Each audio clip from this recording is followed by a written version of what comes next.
Praise the lord. ఈరోజు దేవుని యొక్క వాగ్దానము ఫిలిప్పీలకు రాసిన పత్రిక 4వ అధ్యాయం 13వ వచనం.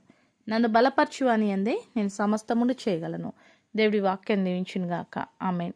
నువ్వు ఏదైనా పని తలపెడుతున్నప్పుడు, ఏదన్నా విషయములో నువ్వు ముందుకు వెళ్తున్నప్పుడు, ఏదన్నా బిజినెస్లోనా, ఏదన్నా జాబా, ఏదన్నా పని తలపెట్టాలనుకుంటున్నావా, నీ బంధువుల్ని నిరుత్సాహపరుస్తున్నారా, నీ స్నేహితులు అది నీ వల్ల కాదు అని చెప్తున్నారా, అధైర్యపడకు, కృంగిపోకు. భక్తుడు చెప్తున్నాడు, నన్ను బలపరచు అని అందు నేను సమస్తము కూడా చేయగలనని. మనల్ని బలపరిచే దేవుడు మనకున్నాడండి.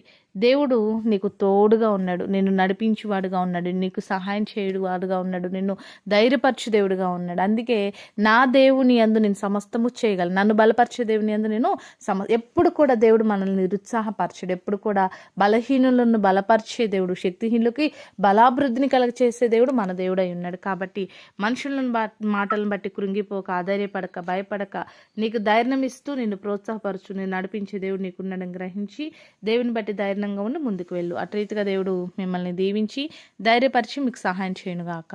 ఆమేన్. ప్రార్థన చేసుకుందామండి. సకల ఆశీర్వాదాలకు కారణభూతుడమైన మా ప్రియ పరలోకపు తండ్రి, ఈ యొక్క ప్రార్థనలు ఎక్కువస్తున్న ప్రతి బిడ్డను జ్ఞాపకం చేసుకోండి. వారు ఏ పని అయితే తలపెట్టాలనుకుంటున్నారో, ఏ విషయంలో అయితే ముందుకు వెళ్ళాలనుకుంటున్నారో ఆ విషయంలో నీ బిడ్డల్ని నువ్వు బలపరిచి వారికి సహాయం చేసి, వారికి ధైర్యం ఇచ్చి వారు సమస్తం చేయగలిగే కృప వారికి దయచేయమని బిడ్డల్ని దయగల స్థానికి అప్పు చెప్తూ యేసు నామములో ప్రార్థిస్తున్నాం తండ్రి. ఆమేన్.